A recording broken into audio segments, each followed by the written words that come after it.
Bonjour, cette petite vidéo pour vous dire que je vais étendre les publics visés par l'objet social de l'association pour l'accès au patrimoine écrit.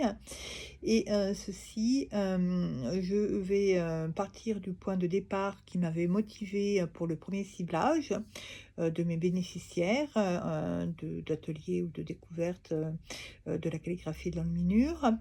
Et je vais élargir, non seulement à la langue française, hein, qui m'avait, induit, par raison sociale d'inclusion, les, personnes étrangères ou, les Français, qui, n'étaient pas éduqués, dans la langue maternelle française et ceux-ci, je les avais, considérés comme des publics, prioritaires à viser, par la l'APAPé.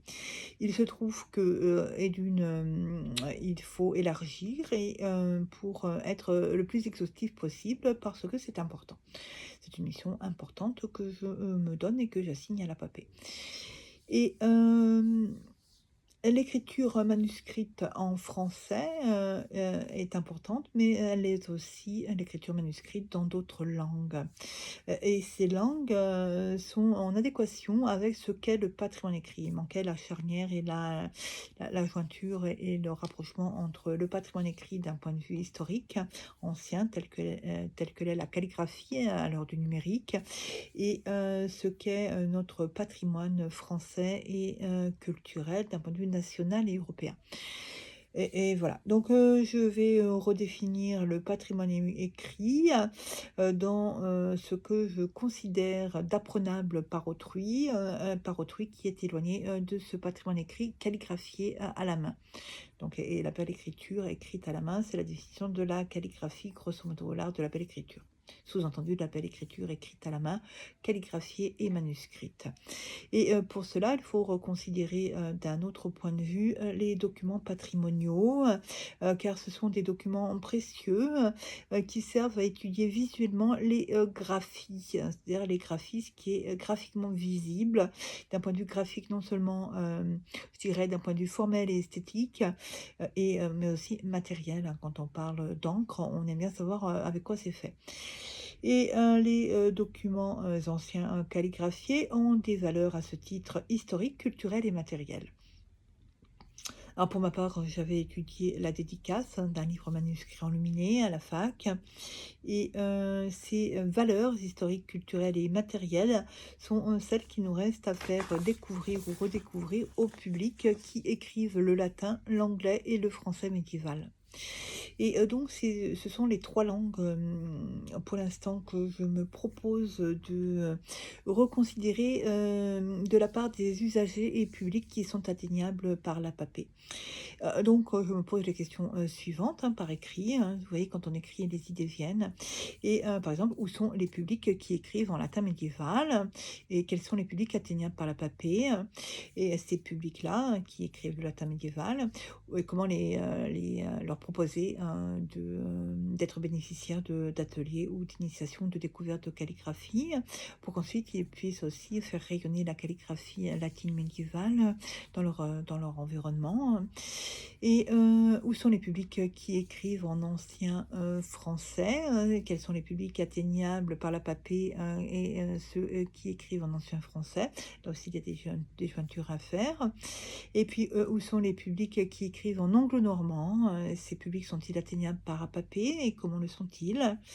Donc, je me suis fait un petit, tableau, tout bêtement, hein, des outils, donc j'ai fait une colonne, internaute, hein, parce que je pars, sur le fait que moi, en tant qu'usagère, du latin médiéval, de l'ancien français, de l'anglo-normand, eh bien, je pars de ce que je connais, c'est-à-dire mon usage, des bases de données en ligne, qui me permettent, de consulter le vocabulaire et les définitions, de mots, que j'utilise pour mes recherches, puisque je suis chercheuse en histoire et notamment les internautes qui utilisent les, databases, les dictionnaires, de, latin médiéval, d'ancien français, d'anglo-normand.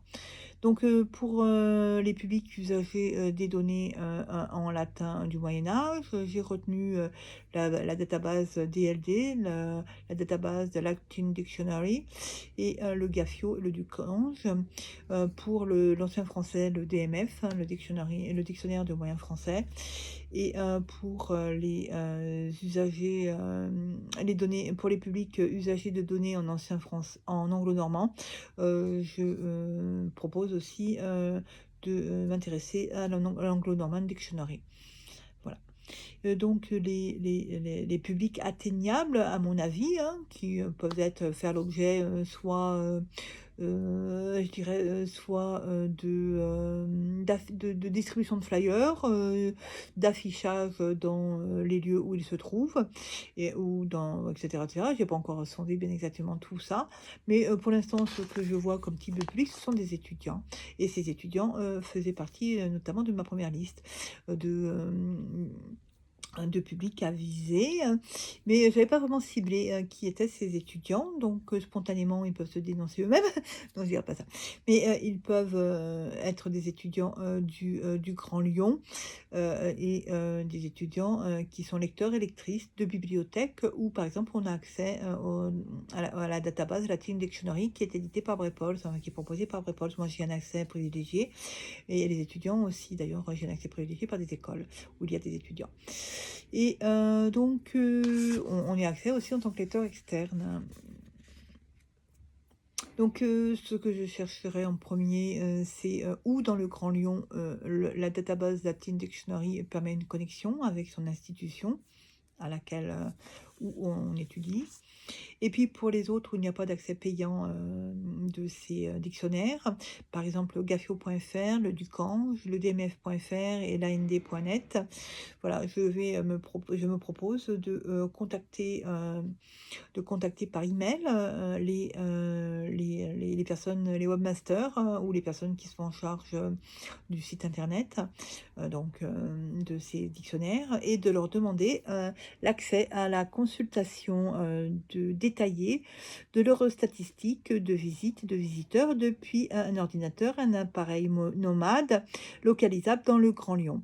Voilà, si cela est possible. Et puis sinon, ils me diront des choses plutôt vagues, hein, mais ça peut faire déjà l'objet d'un premier résultat, de recherche concernant les nouveaux publics, qui feront, l'objet, de, démarches, pour leur proposer la découverte de la calligraphie, et de l'enluminure. Voilà, c'est quand même un lien direct avec le patrimoine écrit, et ça va en profondeur, mais c'est aussi, ce que je suis. Et donc si sa consultation, de statistiques n'est pas possible, au moins qu'ils m'envoient des échantillons, de ce qu'ils ont, dans leurs données. Voilà, alors ça, une fois que l'on sait ça, on a déjà une zone géographique, ou d'institution ou autre, je ne sais pas encore quelle va être leur proposition détaillée, divulgable,